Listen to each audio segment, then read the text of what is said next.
Salut les pentouilleurs, bienvenue dans cette nouvelle vidéo de peinture pendant laquelle je vais vous montrer comment peindre un métal sombre bien badass. Aujourd'hui, on reparle donc de métal et de métal métallique. C'est du TMP, donc du True Metal Painting. Je vais utiliser des peintures qui contiennent réellement des pigments métalliques. Méthode, donc le TMP qui s'oppose au NMM, le non-métallique métal, qui consiste à peindre un métal en trompe-l'œil. On utilise des peintures qui n'ont pas de pigments métalliques, mais en jouant sur les ombres et les lumières, on donne l'impression qu'on a du métal, comme pour des illustrations, des dessins animés, des trucs comme ça. Si les concepts de NMM et de TMP vous sont étrangers, je vous mets dans la description de cette vidéo les liens qui mènent vers deux articles de mon blog qui résument bien ces deux concepts et qui en donnent les différents aspects. Vous l'avez vu sur la bannière, aujourd'hui on va donc peindre de l'Urukai, issu de cette excellente boîte là, que je vous ai déjà présenté en unboxing. Le lien est aussi dans la description et vous pouvez le retrouver dans la playlist des unboxings de ma chaîne. J'en profite avant de commencer pour remercier de nouveau chaleureusement Manu de chez click29-hobby.fr, notre nouveau partenaire qui propose énormément de produits Games Workshop sur son site avec de belles remises qui sont déjà sur le site et grâce au partenariat et grâce au code Minisocle 5, vous avez 5% de remise supplémentaire sur tout le site. Donc sur les produits qui sont en stock, mais également sur les précommandes ou sur les commandes que vous pourriez passer en contactant Manu, que ce soit par téléphone ou par mail. Vous avez toutes les informations sur le site click29-hobby.fr et je vous note là aussi bien évidemment le lien vers la boutique click29-hobby.fr dans la description de cette vidéo. Vous dites ouh là là, mais il y a plein de choses dans cette description. Et oui, toutes mes vidéos, toutes, j'insiste, toutes, je renote plein d'infos qui sont très utiles dans la description. Alors les liens utiles, mais aussi les liens pour retrouver le Facebook Minisocle, l'Instagram Minisocle, la boutique Minisocle bien évidemment, les liens pour avoir tous les produits, donc toutes les peintures que j'utilise, tout le matériel que j'utilise et que je vais vous montrer. Alors, par exemple, tout bête, la poignée Minisocle, qui est une exclusivité Minisocle que vous trouverez uniquement sur mon site, les pinceaux que je vais utiliser, la peintouillette que j'utilise aussi dans tous mes tutos qui me permet de nettoyer et de décharger mon pinceau. Tout est dans la description. Vous avez aussi plein de façons de me filer un petit coup de main si vous en avez envie. Vous pouvez retrouver notamment le lien de mon Patreon, puisque cette vidéo est une avant-première Patreon que tous mes abonnés ont pu voir 5 à 6 mois avant que cette vidéo n'arrive sur YouTube. Vous avez aussi sur mon Patreon plein de vidéos exclusives donc, qui sont réservées à mes abonnés au jour où je tourne ce nouveau tuto. Il y a déjà 46 vidéos exclusives Patreon et il y en a une nouvelle chaque mois. Et voilà, vous pouvez aussi, pour me filer un petit coup de main, simplement liker les vidéos que vous aimez, partager les vidéos que vous aimez, mettre un petit commentaire, un bisou, un poutou, un merci, ça fait toujours très plaisir. Si vous avez des pitous qui traînent et qui ne vous servent pas, là aussi, n'hésitez pas à me contacter pour qu'on en discute. Je serais ravi de leur donner une seconde vie et de les utiliser pour de futurs tutos. Voilà, l'introduction est finie, elle était un peu costaud, mais je pense que j'ai tout dit. Vous le voyez, le pitou a été sous-couché avec de la bombe noire, du Chaos Black de chez Games Workshop, et je vais le baser avec il est où? Il est là, du Gun Metal de chez Army Painter, qui est un métal très sombre que j'utilise très régulièrement pour mes métaux. D'ailleurs, vous pouvez retrouver plein d'autres recettes de TMP dans la playlist TMP de ma chaîne YouTube. Et si vous aimez bosser les métaux, vous avez aussi plein d'autres vidéos, que ce soit en TMP ou en OMME, qui sont disponibles sur ma chaîne Patreon. Alors je vais pas vous filmer le processus d'aplat juste avec ça, je vais le diluer très légèrement et mettre 2 couches pour avoir un rendu assez homogène. Encore que pour le métal bien défoncé que j'ai prévu de faire, voilà, si vous avez encore quelques traces de pinceau, c'est vraiment pas grave. Ce qui est important, je pense, c'est de partir sur quelque chose d'assez sombre pour avoir déjà une base qui correspond au rendu bien sombre, bien dark, bien badass que j'ai en tête. Allez, on est bien comme ça, donc je vais déjà faire une étape avant même l'ombrage. Je vais texturer avec du AK Chocolate, il est là sur la palette. Alors cette étape, elle va déjà permettre de donner une texture entre guillemets profonde. Elle va s'atténuer avec l'ombrage, mais j'aurai déjà de la texture parce que c'est ce que je veux. Je veux un métal texturé et très sombre. J'avais une vision un peu faussée des Uruk-hai, j'étais persuadé que leurs armures étaient totalement rouillées, totalement défoncées, et finalement en faisant quelques recherches sur le net et puis en rematant quelques scènes des films, elles sont pas tant rouillées que ça. Alors oui, c'est super sombre, oui c'est texturé, c'est amoché, mais c'est pas super méga rouillé. Warning d'ailleurs, j'en profite, cherchez toujours, c'est un conseil que je donne toujours à tous mes abonnés, à tous mes élèves, quand vous avez un doute ou quand vous galérez à trouver une recette ou un schéma de couleur, cherchez sur le net, j'en parle à fond dans cette vidéo là, cherchez sur le net, regardez dans la nature, regardez des films si besoin, mais cherchez des photos d'inspiration qui vont vous aider à aller dans la bonne direction, parce que là j'ai mes photos, j'ai regardé à côté de l'écran les couleurs qui collaient le mieux et j'ai réfléchi au processus qui collerait le mieux et ça permet de ne pas se planter, de ne pas perdre du temps à retoucher en permanence et surtout d'avoir une idée précise de là où on veut aller. Et c'est toujours plus simple de savoir ce qu'on veut faire exactement plutôt que de galérer, de tâtonner, de retoucher et éventuellement de décaper pour tout recommencer parce que le résultat ne nous plaît pas.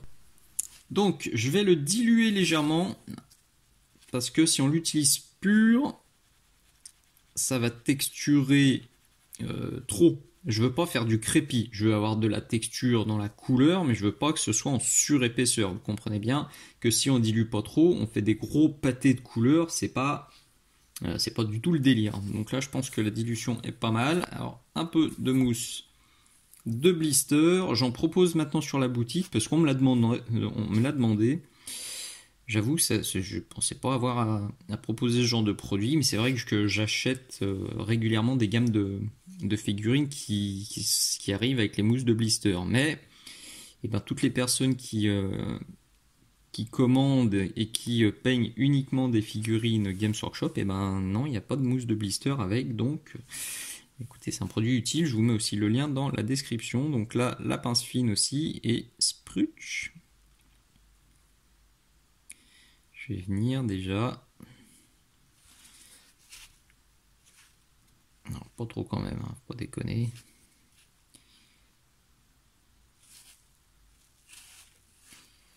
Tac, tac, tac. Là, c'est too much. C'est too much. Là où ça va. Il y a pas mal de taf sur ce bouclier. Je pensais aussi le faire noir, et puis pareil, finalement, quand on mate les photos et les extraits du film, non, c'est un métal sombre, voire très très sombre pour le coup. Donc lui, il va être bien amoché. Bon, puis je pense qu'il y aura du sang aussi, là... Là, on part sur du métal crado. Bon, vous avez compris, je ne vais pas tout vous filmer. De la texture gentillette comme ça, à droite à gauche. Il faut essayer d'être un peu aléatoire. Là, je vais prendre un autre morceau de mousse aussi pour ne pas avoir toujours la même forme. Et puis, je finis de tapoter ça gentiment. Ça nous fait déjà une jolie texture. On va donc pouvoir maintenant ombrer avec du Basilicum Grey. Une peinture contraste. Youp. je l'ouvre. Alors je prends un pinceau spécial. Je vous l'explique aussi dans tous mes tutos TMP. J'utilise un pinceau pour les peintures métalliques et un autre pinceau pour les peintures non métalliques et un gobelet aussi pour chaque. Comme ça m'évite d'avoir des paillettes métalliques dans mes ombres. Là, j'y suis allé. Hein. Je vous ai même pas montré, mais là, le pot est juste posé à côté, sur un endroit un petit peu stable. Parce que ça a tendance à bien se casser la figure, ces cochonneries. Et là, je barbouille. Alors, vous allez me dire peut-être, mais pourquoi tu tapes pas directement au dark tone ou au null noise ou un truc comme ça? Tout simplement parce que je veux rester dans le cadre, pardon. Tout simplement parce que je veux faire 2 étapes d'ombrage pour vraiment bien gérer l'ombrage de ma figurine. Et quand on met direct du dark tone, et ben ça a tendance à être violent tout de suite, immédiatement. Premier ombrage, bim, c'est super foncé. Là, je vais pouvoir graduellement arriver vers un métal bien foncé. Et du coup, je préfère faire au moins 2 étapes. Et je barbouille copieux. Et puis quand même sur les zones claires, là je viens de décharger mon pinceau sur la pintouillette. Et hop, je vire un petit peu de peinture. Vous avez compris. Je vais barbouiller comme ça. De partout. Le rendu commence à être déjà bien sombre et je vais encore booster ça avec de l'encre noire de chez Vallejo. Elle est là sur la palette. Alors pourquoi j'utilise ça? Parce que c'est un peu le double effet qui se coule. On va avoir l'effet du shade et des contrastes qui va couler dans les creux.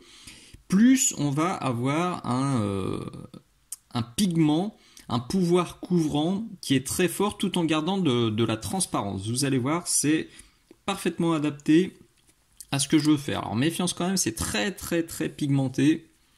Donc là, je suis allé chercher un peu d'eau et je coupe un petit peu. Hop. Désolé, je sais qu'il y a déjà eu quelques plans un peu flous. Hein. J'ai regardé les rushs. C'est toujours ça quand j'ai des figurines un peu costauds. Et qu'il y a des étapes qui doivent être faites très rapidement en tournant le pitou dans tous les sens. Vous voyez, donc là je suis allé décharger mon pinceau sur la pintouillette. Encore. Et je vais en virer quand même un petit peu sur le haut. Alors je pense que vous avez compris, hein, le but de cette recette c'est de travailler quasiment que les ombrages. Je sais qu'il y aura quelques éclaircissements à faire quand même à la fin. Mais je vais limiter ça un maximum en bossant les ombrages, les ombrages, les ombrages. Là, je suis allé en rechercher. Et vous voyez, là, et ben, notre métal bien sombre, il apparaît tout seul. La texture, au début, là, qui était très violente, on la sent tout juste. Et c'est très joli. C'est exactement ce que je voulais. Je vais en mettre aussi sur la côte de maille.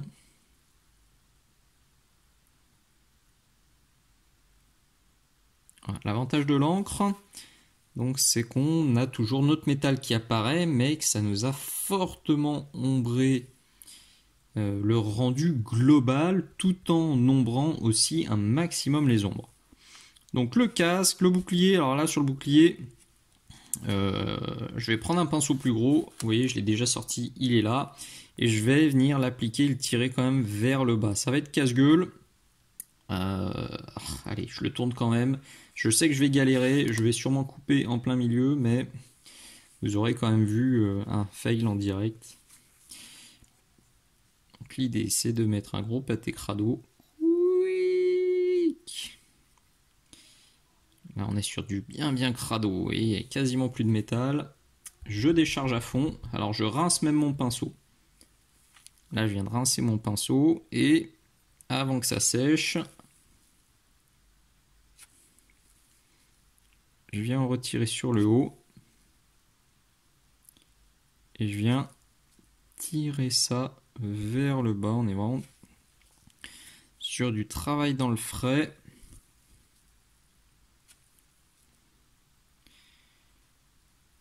Oui, ça va très très vite, c'est ça qui est cool. C'est ce que je voulais avec cette recette aussi. Bon, j'ai bien fait de le tourner parce que finalement je me suis pas foiré. Et je pense que c'était intéressant à voir. Alors là, je vais péter aussi. Oui, je pète la pointe de mon pinceau. Comme ça. En le déchargeant sur ma pintouillette. Et je vais venir rajouter un peu de texture directement dans le frais aussi.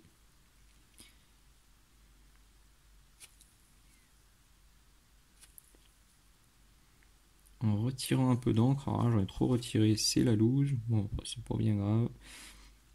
Il y aura quand même quelques accros derrière. Voilà, cool. Cool. Le résultat sur le bouclier me plaît bien. Donc il n'y a plus qu'à faire le reste du pitou. Voilà, là pour la teinte de notre métal, on est bien. Je vais bien sûr le rééclaircir et puis lui redonner un peu de lisibilité. Mais avant ça, je vais rajouter quelques nuances, toujours avec le marron de chocolat, donc qui est là sur la palette. Et je vais rajouter dedans un peu de matte black parce que je veux pas trop rééclaircir le rendu. Donc si j'utilise le chocolate pur comme ça, et ben ça va vachement monter les lumières et c'est pas le but du jeu. Voilà, le mélange comme ça me semble bien. Alors je vais laisser du chocolate un peu plus pur sur la droite, comme ça au moins je pourrais taper très foncé, pas trop foncé. Et je vais venir tapoter ça à certains endroits, alors vraiment pas de partout, voilà, sur certaines jointures, là en bas, tac, là je prends du chocolate, paf, là je prends du chocolate plus noir, paf, c'est un petit peu large, tac, sur le casque, je vais en mettre pas mal sur le casque, je sais quand même ce qu'on regarde généralement en premier, donc autant booster les nuances à ce niveau-là. Là, puis ça, quand même sur les pecs, c'est vrai que ça va bien ressortir. Bon, je ferai sûrement un traitement un peu différent sur l'épée, c'est pour ça que je le bosse peu. L'épée, je la rouillerai un petit peu plus. Pour pas avoir une figurine mono métal. Là, bon, le bouclier, il y a pas mal de jobs aussi quand même. Mais bon, globalement, hop, ça je le prends, tac.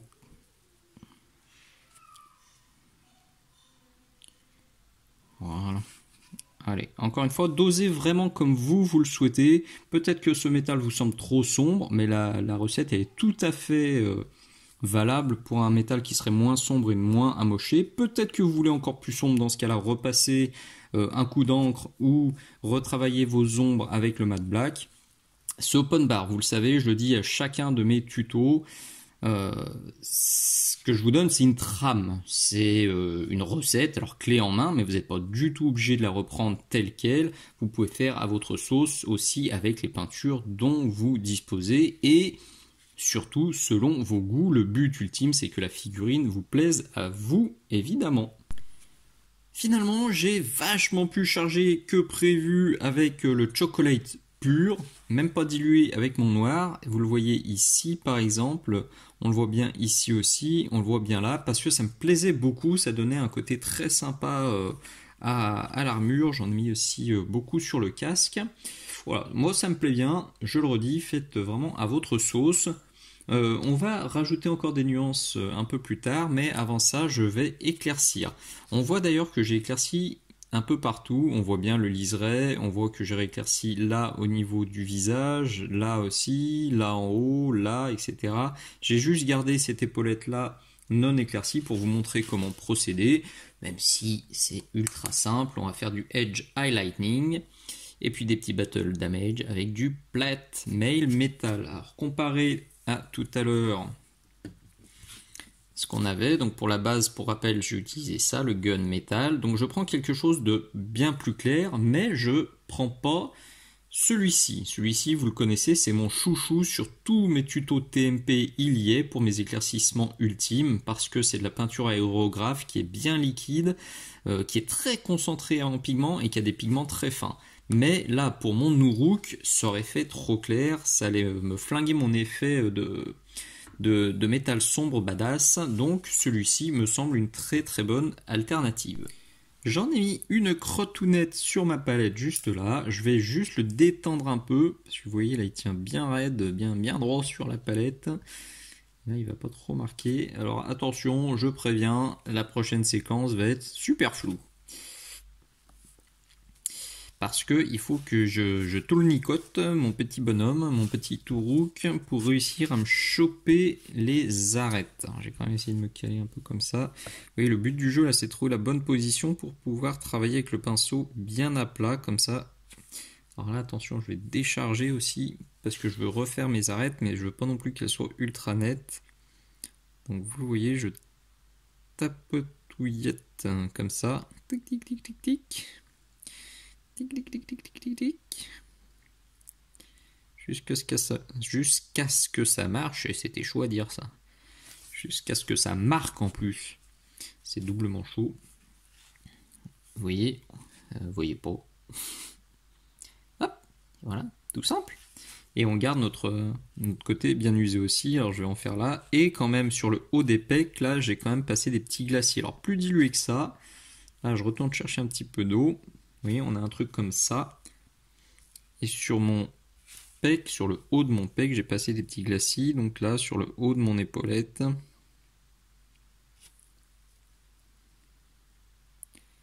je vais passer quelques petits filtres. Et puis je vais tapoter aussi très gentiment. C'est vraiment softissime. Et pour les battle damage, bon, rien de bien original. Je repars sur la dilution que j'avais pour les arêtes.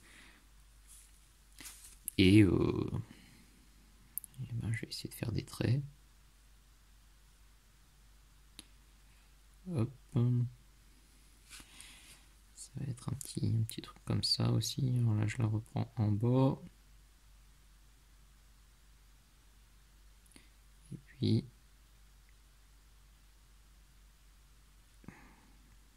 voilà, un petit machin comme ça. Ça doit rester discret. Ça apporte de la texture. Ça apporte de la vie, surtout à notre figurine, parce qu'on se dit, ok, il a une armure qui est pérave, mais en plus, il a à aller se battre, parce qu'il y a plein de jetons dessus. Donc ça apporte beaucoup de choses à ce sympathique petit Urukai. Donc je vais faire ça encore, je fais l'arrière, je crois que j'ai oublié de faire ça, oui, j'ai oublié de faire le gant. Et puis on rajoutera une dernière petite nuance qui me trotte en tête, et ce sera la fin. Pour cette ultime étape, je vais donc sortir du Golden Brown que vous trouverez dans cet excellent kit là.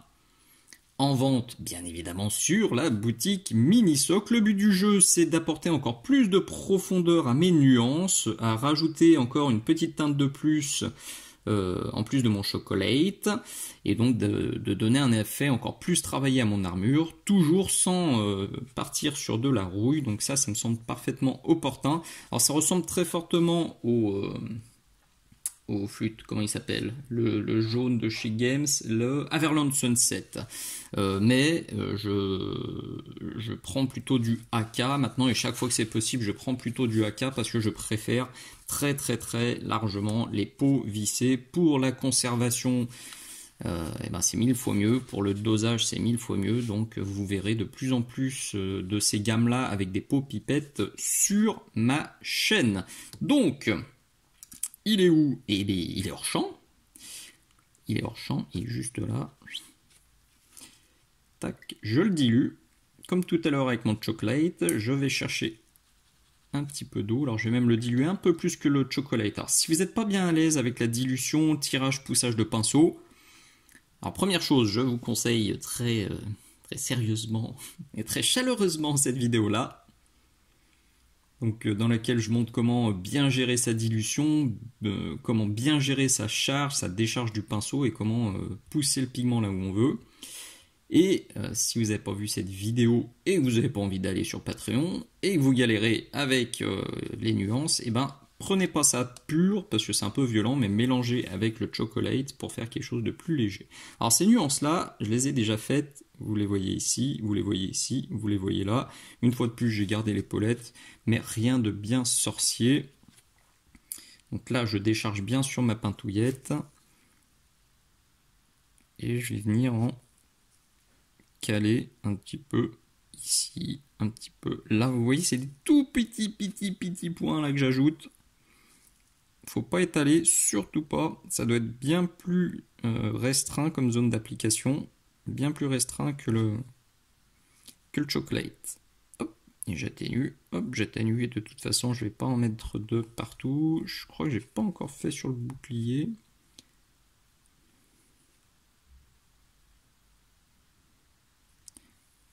Alors, je vais pas, de toute façon, je vais pas y passer 107 heures puisque derrière, il va y avoir un petit peu d'hémoglobine. Donc ça va aussi un petit peu tarter ce travail de nuance, donc pas besoin d'y rester de trop.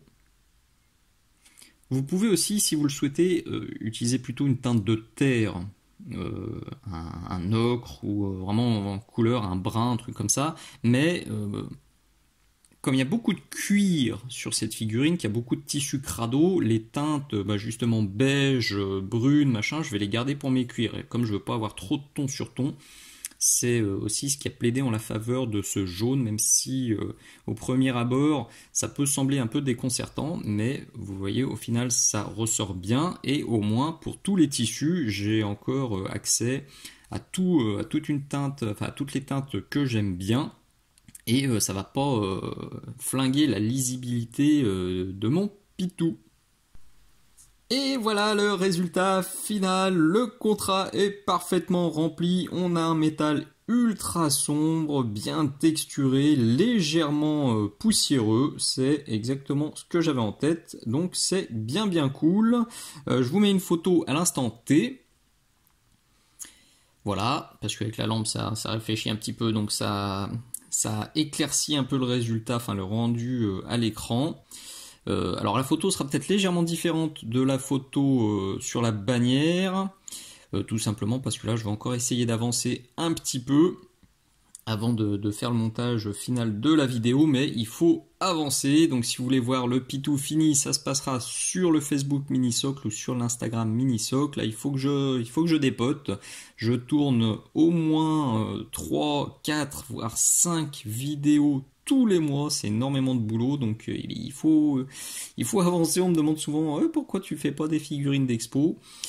Et bien tout simplement parce que tous les tutos Patreon que je dois tourner, les figurines d'expo, pour l'instant c'est c'est mis de côté, et j'avoue que depuis que mon fiston Aedan joue avec moi et a envie de jouer avec des figurines peintes, et ben je suis plus dans un délire peinture de jeu depuis quelques temps, mais je reviendrai sûrement à de la peinture d'expo.